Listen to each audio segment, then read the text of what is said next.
Good evening, everybody, and welcome to Reality Speaks TV. I'm your host, Sparkle Denise, and tonight we'll welcome back a powerful segment called Beyond the Bars. This platform is created to go beyond the labels, beyond the assumptions, beyond the prison walls, giving voice to incarcerated and formerly incarcerated individuals as human beings with stories, struggles, wisdom, pain, healing, creativity, spirituality, and purpose. Tonight's guest is Brother Khalifah, joining us in an audio-only appearance. This conversation is not about glorifying incarceration. It's about humanity. It's about reflection. It's about survival. It's about healing. And it's about the spirit that still exists beyond confinement. Throughout tonight's conversation, we'll discuss identity, spirituality, mental survival, purpose, brotherhood, and we'll also hear original poetry from Brother Khalifah himself. So before we get into the deeper conversation tonight, Brother Khalifah, I want to begin with welcoming you to this platform. Are you there, Brother Khalifah? Assalamu alaikum. Yes, ma'am. Walaikum assalam. Okay, good. I'm here. Yes, ma'am.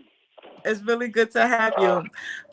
So before I wanted to begin with something simple and human, I want to know, when did you first realize poetry was a part of your voice?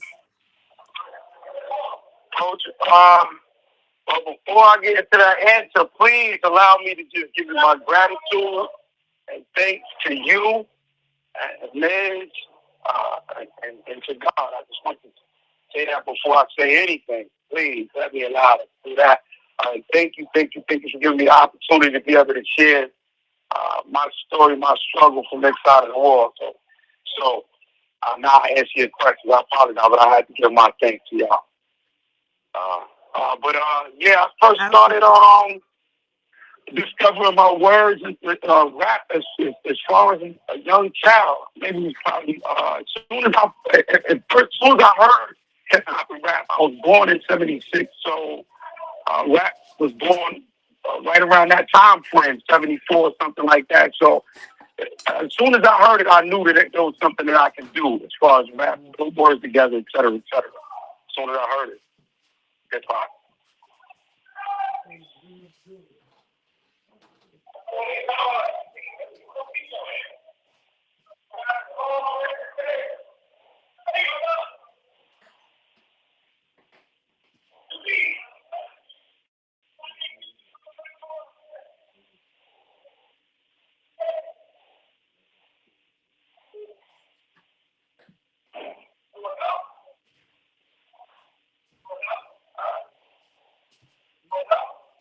Assalamu alaikum. Oh, okay, got you. So the question I wanted to ask you was, who are you beyond incarceration? But before you answer that, I wanted you to tell us about your name, Khalifah. When people say Brother Khalifah, what does that signify? What does that represent? Well, Khalifah is probably a new part of who I'm striving to become here. It's actually an attribute. Before I divulge into that, I just wanted to share a quick backstory of how, briefly, Khalifah is really related to God. It has a reference to God. And when I was younger, I always had an affinity for God. To make a long story short, I got the attribute by way of going to an NOI service. I went to an NOI service during the early part of my incarceration, and I first heard that name.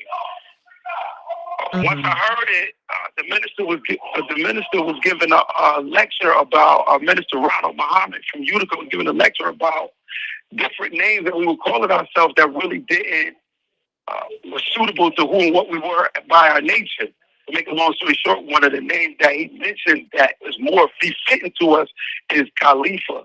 And then I kept hearing that when I wound up going to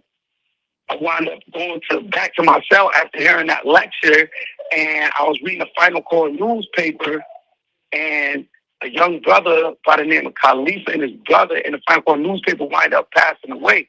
Can't really recall the reason, but I seen the name again. To make a long story short, I accepted the teachings of the Most Honorable Elijah Muhammad under the tutelage of the Honorable Minister Farrakhan, and Minister Ronald gave me a Quran, and in reading the Quran, I ran into the word Khalifa again. And what it meant was so significant to me in reference to God. Khalifa means one who stands in the place of God, or one who's chosen or deputized by God to be a vicegerent or a ruler of the earth, things of that nature. So it really had it resonated with me because of my culture, of me being introduced to the teachings of the Most Honorable Elijah Muhammad through the Nation of Gods and Earths. So that's what that name pretty much resonated with me, because it had that God element to it. But that's where it came from, and that's how it started to resonate with me, that name. Wow. Okay. That really hit home. I like that. So the next question is, I wanted to ask you, since you broke down your name, Brother Khalifah, please tell us, who is Brother Khalifah beyond the bars? So beyond the prison walls, first and foremost, I'm a servant. I'm trying to be a servant to God. That's my primary objective. First and foremost, serving to God and His people.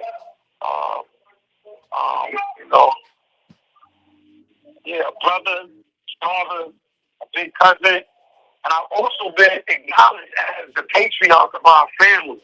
By ways of my grandfather, the leader amongst our family. I'm also an inspiring poet. I write poetry, I have screenplays, movies. I have a book of collection of 69 poems and more, dedicated exclusively to women.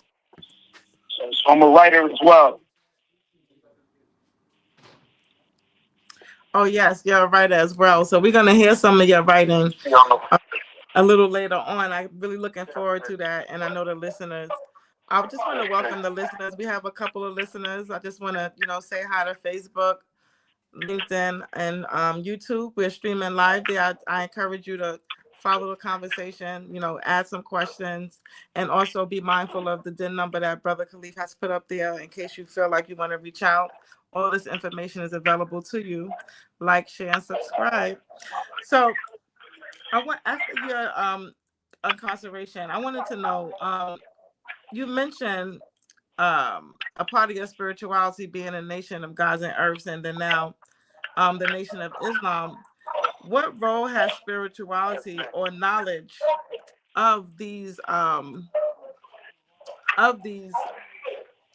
organizations? How have they helped in your journey? How have they played a role in your journey?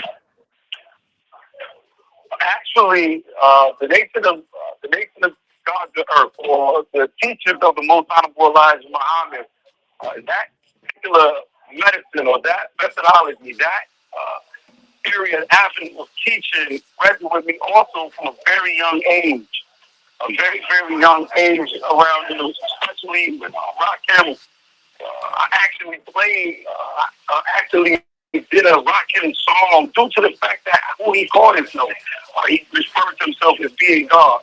So at the extended age of 9 or 10 or whatever, Rakim, I rapped it after Rakim, resonated with the teachers of the Most Honorable Elijah Muhammad and those lessons. A a vast majority of my life, I've always had affinity for God, but also like I was being connected to like me having, me being really, I want to say it right, me also being a God. Like, you know what? I hope I'm saying it right, but it was like not just the fact that there is a supreme being, but he and I share the same. Like, he gave me power to do the same things that he can do. I'm saying it right. Of course, in those teachings, like I am God, in our teaching, it says that we are God, and our women are goddesses. And the Bible, as well as the Quran, speak to all the power that he bestowed upon us. In fact, that is the significance of Khalifa. I'm not exclusively Khalifa, but Khalifa means also is given to all mankind for us to be the vicegerents, to do God's will, to strive to move in accordance to righteousness, freedom, justice, peace, equality, and all of those particular things. But that's what that means. So he has given dominion and rule to all of us on the earth to be as he is, as long as we're in alignment with his will and law, his mind. So like knowing those particulars right there, that I have that power as well. I have the power on both sides. I can do the negative, and I can do the positive. But as we know, I'm incarcerated, so me leaning towards the negativity of myself brought me into this situation, and that was definitely a shaking of waking it up to who I really was, or really am. So yeah, I hope I didn't get too long-winded, but yeah. Oh no, absolutely not. You flowing, and I really appreciate the flow. Yeah. So the other question that I have for you, Brother Khalifa, was, what do you think that people misunderstand most about people who are incarcerated? Like, what do people misunderstand most about incarcerated people?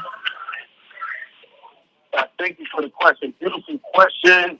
One of the things that I think people misunderstand in regards to us is that we are not our crimes. Those are things, acts that we've done in the past. And some people are also innocent. Everybody in here is not a victim. A lot of us, so we are not our crimes. We're actually human beings.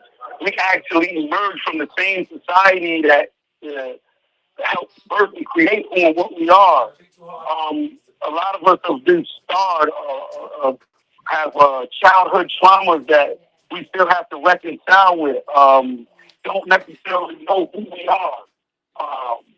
There's so many different things that we suffer from that the world overlooks. We've been misled, we've been miseducated. And also that we can't change or we don't change. And some individuals, I know quite a few individuals that took on great transformation behind these walls without the assistance of like the programs that the state issues. So me being one of them actually, but we're gonna move to that question hopefully. But yeah, so that's some of the things that are most people misunderstood. We are human beings. We are not our crimes. We can evolve and change for the better. And we came from society, and ultimately, people should know too that a lot of us maybe got incarcerated for a long sense of time, but we are coming back to society. A lot of people, and it would be like really beneficial if people in here get the help that they need, the psychological and mental and spiritual help that they need inside of the confines of these walls. That that's not relatively given by means of the state, or people that run these institutions. But Yeah, yeah, because I like what you said, and I also believe in my heart of hearts that people, they say, "Oh, you're in prison," but I believe prison is a state of mind. I don't think that, when I was talking to my brother, I'm like, oh yeah, but I feel like you in prison, but I feel like we in prison out here too. It's just a different type of prison, depending on your perception. Absolutely. There's so many different, and that's pretty much it too. Prison is more definitely a mindset. definitely. We could be in prison to money. We could be in prison to lust. We could be in prison to our jobs. We can be in prison to our loved ones, misunderstanding the life. So definitely, those are more hellish conditions. Definitely sounds like hell, but yeah. Yeah. So and that Especially when actually right. I'm listening. prison to gambling. Yeah. Yeah, I'm prison to sorry. gamble. I didn't catch that. No, so I was just gonna elaborate and say things like when we have things out here called redlining and when they put restrictions on where we could live or where we could be educated or where we can be, so it's a form of imprisonment. You stuck inside a certain, in this case a map or a certain zone that you can live in and establish or create opportunities in. And most times it's, we going nowhere fast. That's just, it seems like the structure for the brother and sister here. But that's why I say we have to utilize our mind to, help us navigate out of these imprisonments that are placed systematically. Absolutely. That's man. Absolutely. So, But like you said, yeah, I'm that's listening. beautiful. The mind is where it all starts. So that's man, I'm listening. Yes, the mind is all where it starts. And that's exactly why I wanted to have this conversation, to be able to allow people to see your mind and amplify and magnify your voice so people can, visualize your mind. And we'll be getting into your poetry in about 10 minutes or so. But I did have a couple of more questions for you. And if you have any questions for people watching at home, please feel free. Or if you have someone that that's on the inside, please, say something, a memory, something, to make you feel good. This is why we're here. Um, I wanted to know, what does freedom, because we just talked about it, what does it look like for you? What does it mean to you mentally and spiritually? What does freedom mean to you? Well, I think freedom is like being your unapologetic self. Really being true to who and what you are at the core. To do so, individuals have to definitely learn who they are and learn to love themselves, learn to respect themselves, develop a relationship with a higher source, a higher power, learn to meditate, learn to pray. Those particular things are how I have to describe freedom at this point. And those are the things that I participate in doing: meditation, prayer, study, write, take care of my body. Things of those nature are primary components of freedom to me. Being yourself, or being your righteous self, being the best sense of self that you can be, like being in alignment with the supreme being.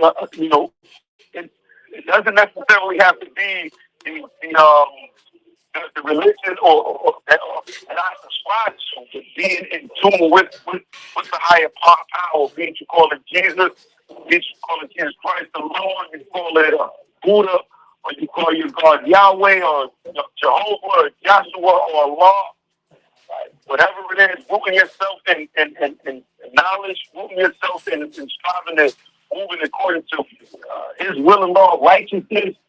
That's how I ultimately see freedom. Wow.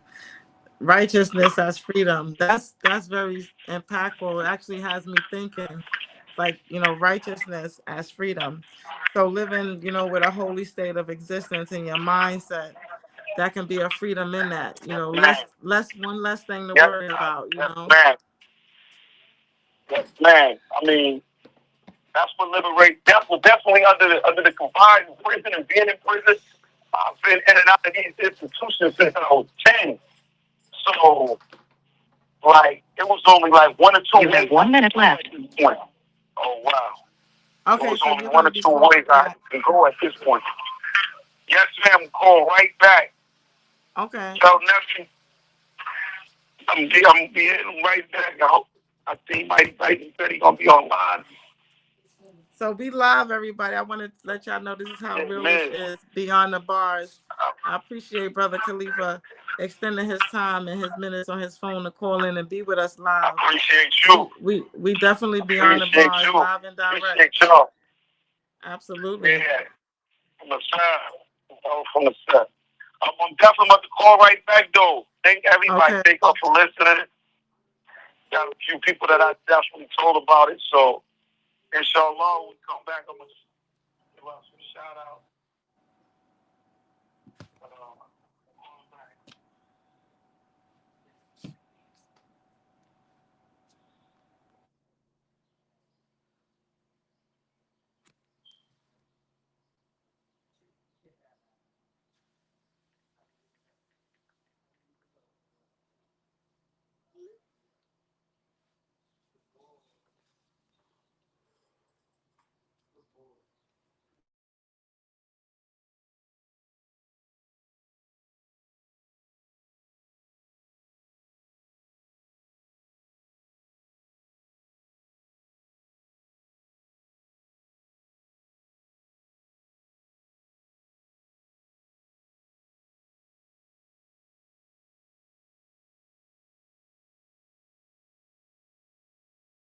Supervision.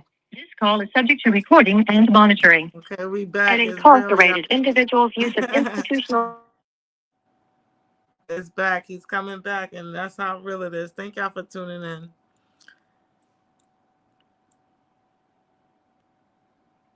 Important. If you have concerns during this call, please contact the individual's facility to communicate with them. Thank you for using Securus.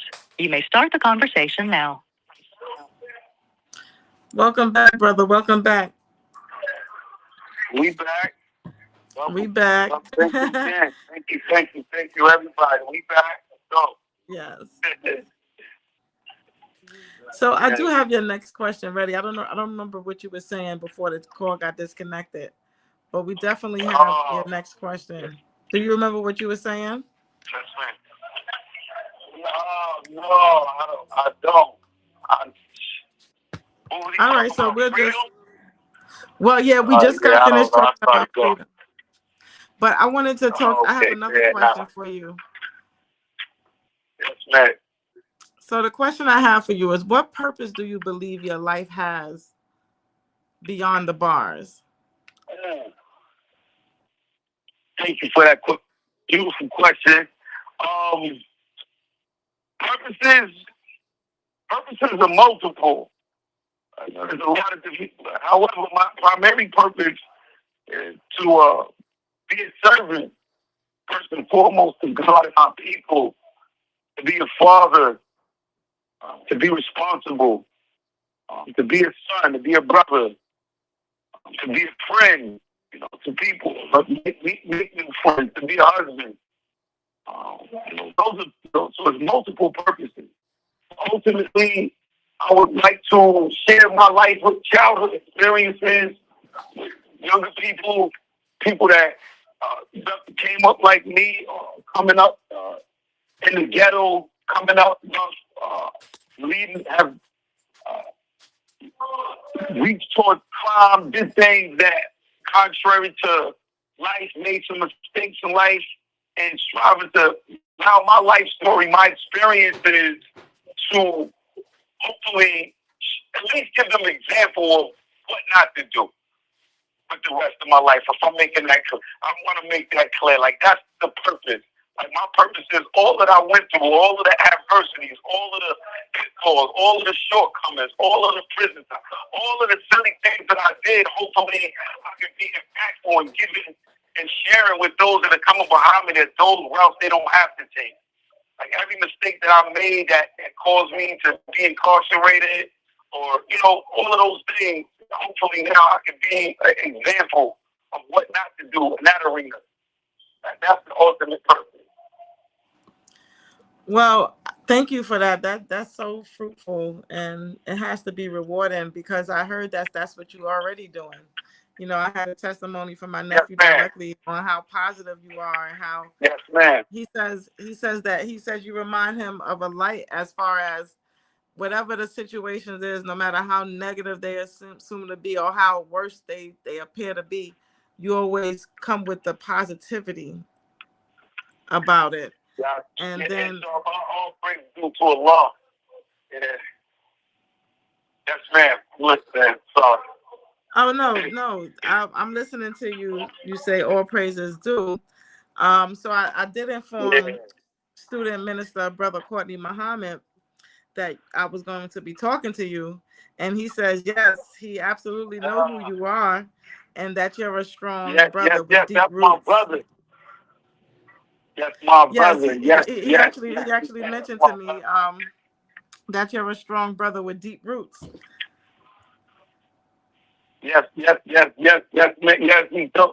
Yeah, me, first of all, I know Minister Courtney knows my whole family. I met Minister Courtney when I was a young boy.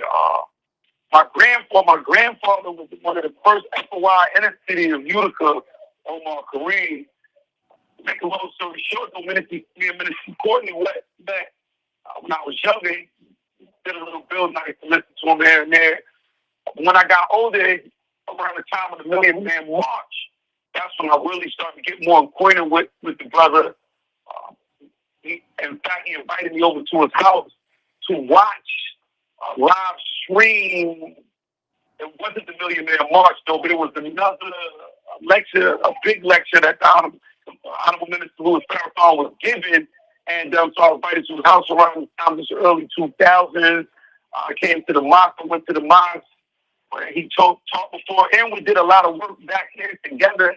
He was a minister that used to work doing prison reform ministry in the Nation of Islam, and he and I would so I pretty much was under his tutelage when we were in the Auburn Correctional Facility for several years. Definitely instrumental in my life. I extracted a lot of wisdom from him, like I said, in the streets as well as when I was under his tutelage in Auburn. And yes, ma'am, and I'm grateful for a person like Mr. Cody to be an example to learn from and watch from throughout the course of my life. Very, very, very grateful to ever have met that man, as well as Minister Ronald as well, that teach out of Utica and Syracuse area as well. Yeah, those are my brothers. Mr. Cody, definitely, that is my brother. Yes, man. Oh wow, that's wonderful. That's awesome. Everything comes back in full circle sometimes. I like when things happen like that. Yes, man. So Yes, man. I just spoke to him. But anyway, yeah, a couple of weeks ago. Yeah. He commemorated my grandfather, but I spoke to him. Yes. But, yeah. You said, what did you say about your grandfather? My grandfather was the first FOI in the city of Utica, and they were just commemorating him a few weeks ago, a couple months ago, for that they gave him his flowers and gave him his soup. So it was definitely a blessing. And while Minister Courtney was there, we were able to speak briefly. Wow, that's wonderful. What is your grandfather's name? Yeah, his name is Omar Kareem. He and I actually started following his religion, Nation of Islam, and I didn't know exclusively that was his religion until later. I always knew he was Muslim, but he was practicing. He was doing more. When I was coming up amongst my grandfather, we did a lot of Sunni practices more so. So he was teaching from the prayer. And then one time, in fact, Minister Courtney was the one that pretty much jogged my memory to that reality right there. He told me about it. He said, remember your grandfather was so... He told me one time we were building, and I remembered I used to see the picture of the most honorable Elijah Muhammad on my grandfather's wall when I was like 5, 6 years old, whatever. I was always, I guess I could go bring it all out to the open. Probably was his favorite grandchild around these areas of my life. Right. Yeah, I gotta just go on the train. I probably got some cousins and stuff listening or whatever. So I don't want them to, you know what I mean? Like, granddaddy really, and we all lived in his house at the same time at one time. Like a lot of us was in this age group right here. So yeah. In fact, he used to call me Mustafa. That was his name for me. And that's that. You know, Mustafa means the chosen one. So yeah, that was his name for me. But we got some deep roots though, me and my grandfather as well, because he put another attribute on me, which is actually my name as well, is Rashid.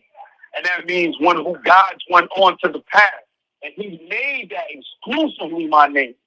My mother had other plans, but he ran to the hospital after I was conceived and made her go back in the hospital and change and put Rashid in my name, in my name, my attributes. So yeah, me and him got some, and that's what he guides me onto the face. So Allah is definitely in charge of everything that's going on in my life.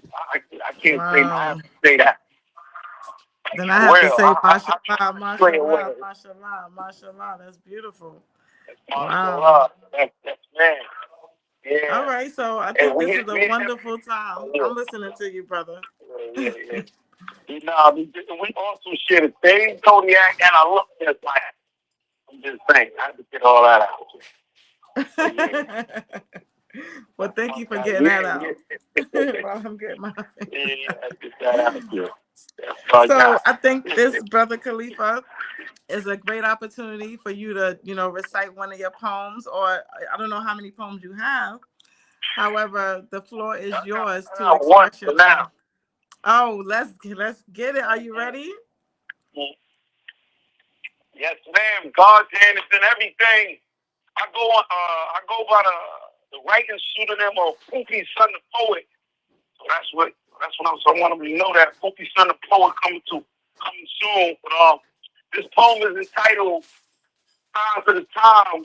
I wrote this when I first got locked up, actually trying to say something to God. I was kind of like a little frustrated, and because anyway, I was trying to say something to God with this piece that I read entitled "Signs of the Time." And around that time, through my frustration, this is what came up. Y'all ready? God's hand, y'all ready? We ready. All right. Sometime I gotta laugh to keep me crying. Physically, I'm alive, but spiritually, I'm dying.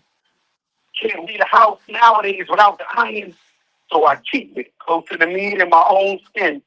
It deepens more trust in my weapon and my girlfriend. As the world spins, our future don't look too promising. And the world winning corruption and dishonest men.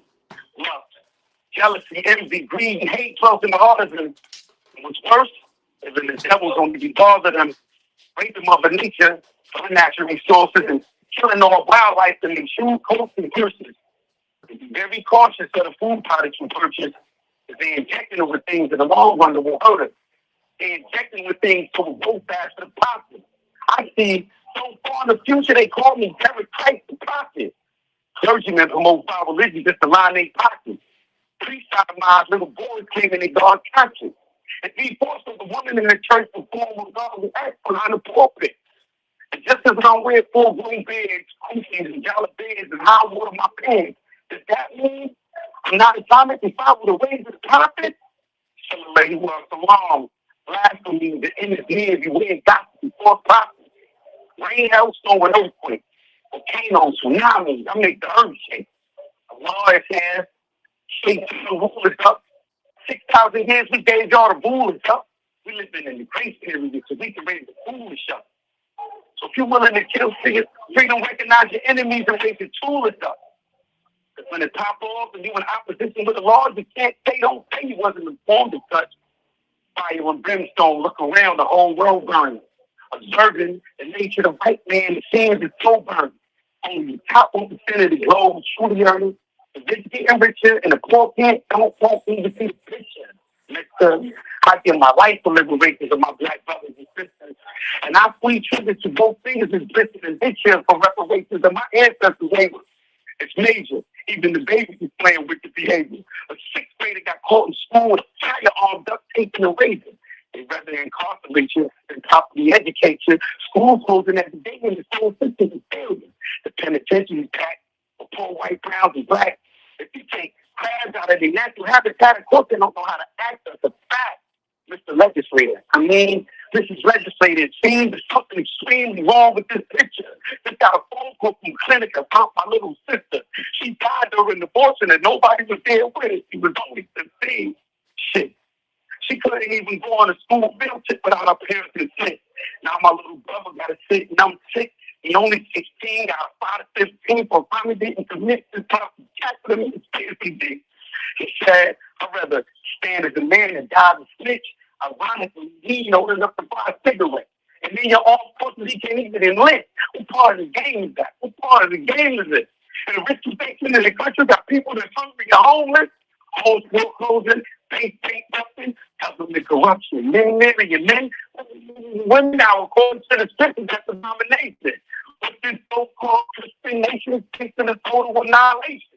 And ain't no way to fight to the great recession. The talking heads in the media, they keep on lying, full clothing and shelter gas prices keep on rising. Me personally, I don't believe that they caught didn't last. It's a secret society. See?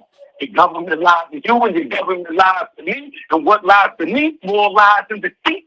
I was blind once, but now I see. All the legal drugs and guns flood my community. And now I'm an advocate of black unity. We need to be prepared for World War III, wars, rumors of wars, worldwide disease, and beast. They polluted the land, air, and sea, and the marine life suffered from ocean calamities. They put mind control drugs in the drinking water, slaughter. Black men get pulled off in Billy Club, beaten, the man death, shot multiple times, the left and down the corner. They wicked. They even tried the story of a planet. I seen them shoot rockets at the moon on some deep space nine shit. And this American democracy about little free. Democrat, Republican, they on the same team. Liberal, conservative, it's all the same thing. Good cop, bad cop. Sure, y'all seeing. I mean, Marxism, capitalism, blood are the same thing. Socialism, capitalism, ain't no in between. I'm a mixture of Malcolm, Marcus, and Martin Luther King. Revelations 1, verse 14. It's stupid if you put your life on the line for clean. And the scriptures read the root of all evil is the love of the dollar. But what fools fail to realize is the so-called almighty dollar's been the prominent power since the days of President Eisenhower. You and now living in the getting our black ships in the air, black man, black power. God's hand is in everything. Poopy's son of poet. I'm taking over. God's hand is in everything. This is a wake-up wave. Righteousness is the new gangster. Intelligence is the new rich. Our love is the new money. That's what we are. Righteousness is the new gangster. Intelligence is the new rich. Love is the new money. Let's get it. It's a paradigm shift. Thank you, son. I'm still live. I'm still live. I'm the snaps. I got the snaps. Yeah, I got the snaps. Let's get it. You definitely got some snaps. You definitely got some snaps, Brother Khalifah. I gotta run that back and hear that again. Thank you. Wow, powerful. Wow. I can't even ask you what inspired that piece, because it was so many pieces. I told you in the beginning. God did it. God did. That's what I said. God did. He said, man, you want to talk to me, say that. I said, all right. I heard pieces of peace. Pieces of peace. Pieces of peace. Wow. Let me go ahead and give them snaps again before I ask you the next question. Thank you. Thank you for the snap. Thank you for all the snaps and the clap. Pooping, son. Taking over. I'm telling you. I'll be out there in a minute. In a minute. I'm just scratching the surface. That's not even. I wrote that when I first got locked up. Wow. And it still rings true to this day. Thank you, yeah. It's about 18 years old. That's my baby. Wow. I love it.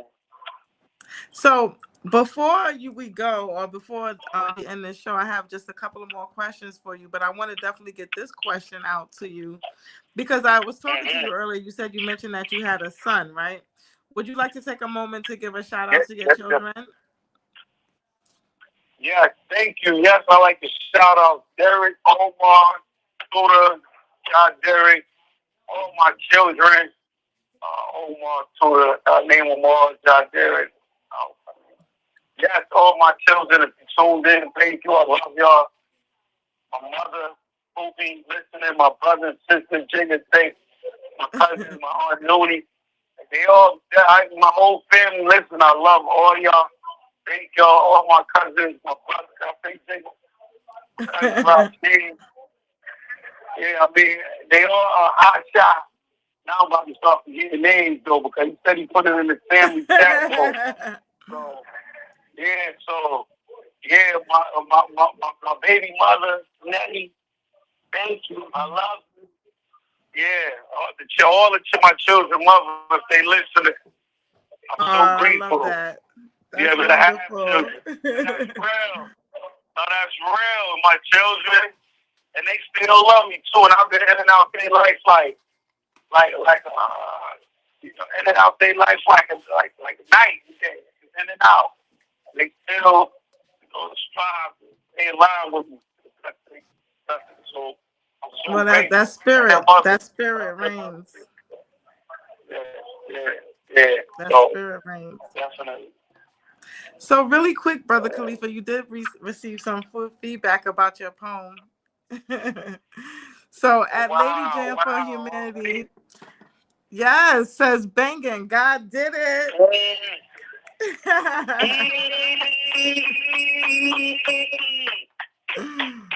did it. I told y'all. Thank you. And she also says, keep writing, my brother. Keep writing, my brother. Keep writing, my brother. Yes, ma'am. Thank you, sister. Yes, ma'am. Thank you. Yes, ma'am. That's what it is. Thank you. That's all I do is I write every day. Thank you. So every day I get everybody's stuff. I ain't playing with it. She says you're welcome. Yeah.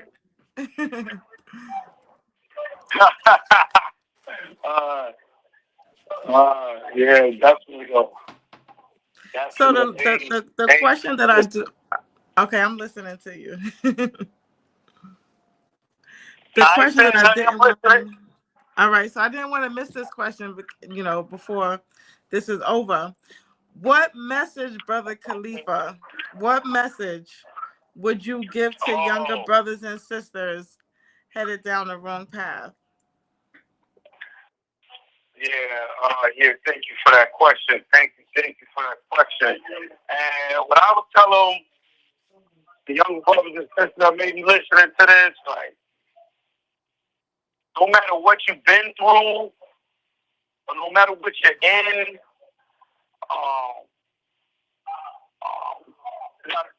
I got this from Louis Hugh, but you're loved, you matter, you're worthy. There's so much I would like to say to the because I know a lot of people, young people. Okay, so let me because a lot of and I'm really speaking to myself, my 9-year-old self, or my 12-year-old self, my 14-year-old self, my 15-year-old self, and we unfortunately, especially young black youth or inner city youth, particularly, we are exposed to a lot of stuff at very young ages. So, and then before our frontal lobes start to even develop to really know what's right and what's wrong, and then it has a traumatic effect on us. You don't even speak about it, or don't, So I know I would just like to just stay with them. Like you might think it's your fault, or you might think you're bad, or you might not look or think much of yourself. But like really, the world is dependent on you. Acknowledge what you are and change the narrative, though. But don't beat up on yourself. Don't be too hard on yourself. Even if you've been through stuff, even if you've gone through stuff, you can still come up out of that. Like you still have life. I know there was a lot of suicide. Your life is very, very precious. Very, very precious. Even the struggles, even your losses, even the things that you go through, ultimately can be a benefit for you. So strive to go through what you're going through with grace. So look for the jewel, look for the pearl, look for the wisdom in it. Don't be too hard on your parents. They don't have all the answers. They don't got it all figured out all the time. So take your time with life, appreciate life. Hopefully, please somehow try to find and develop a relationship with God. Get to know God. Get to know yourself. Learn yourself. Love yourself. Respect yourself. You know, I'm rooting for you. I'm rooting for you. And when I get out there, my goal is to show you a lot of my mistakes. Understand a lot of my mistakes, all of my pitfalls, and then hopefully y'all can learn and grow from that, and y'all have to go through it. That's what my life was for. Because you know, as a young child, I was exposed to a lot from the age of 5. Like I said, I was in and out these institutions since I was 10. Like in and out, in and out, in and out, in and out. And ultimately, I realized, not blaming anyone, but ultimately, at the end of the day, it's what I do now. As I become an adult, a responsible adult, or start to understand certain things, it's what I do. And how I live my life, and how I choose to pick my, pick my fight, or pick my, I can pick my day. I can choose what I want to, if I want to be happy. Pick my mood is what I'm looking for. Pick my emotion. I can pick it. I don't have to be upset. I don't have to lash out and be angry. You don't necessarily have to do those things. Getting in trouble, seeking attention is what I was doing younger, as a young child. So love yourself. Love yourself. Learn yourself. Get to know yourself. Be yourself and be yourself.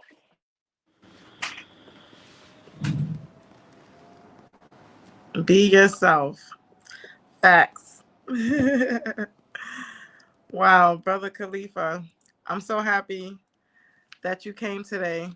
And prayerfully, this won't be your last time joining us. This will be the beginning of something wonderful for the Beyond the Bars segment. Are you still there, Brother Khalifah? Let's see what message I'm getting. All right.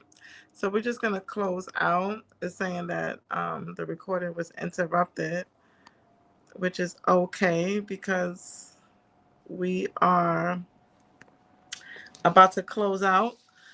So as we come to a close of tonight's Beyond the Bars conversation, I first want to thank Brother Khalifah for allowing us to hear not only his voice, but his spirit, his reflections, and his poetry tonight. And then if you see his DIN number there is number 08B2651. He left that there if anybody wanted to follow up with him, leave him any feedback, have any questions, would like to, exchange positivity. He's open to it, and that's his information, Brother Khalifah.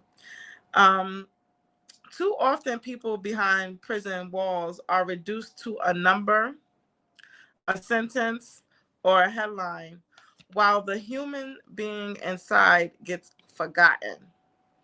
But tonight reminded us that there is still thought, still emotion, still creativity, still wisdom, still accountability, still pain, still healing, and above all, still purpose beyond confinement. Tonight was not about glorifying incarceration. It was about listening to the humanity beyond the walls. And through his words and poetry tonight, Brother Khalifah gave us a glimpse into the mind and heart and soul of a man still searching, still reflecting, still expression, and still existing with purpose. So to everyone watch tonight, everyone who's watching on Facebook, LinkedIn, and YouTube, thank you for taking this journey with us and for listening with an open mind and an open heart. This is Reality Speaks TV, real people, real talk, and real time. I'm your host, Sparkle Denise, and good night, everybody. Shalom. All right.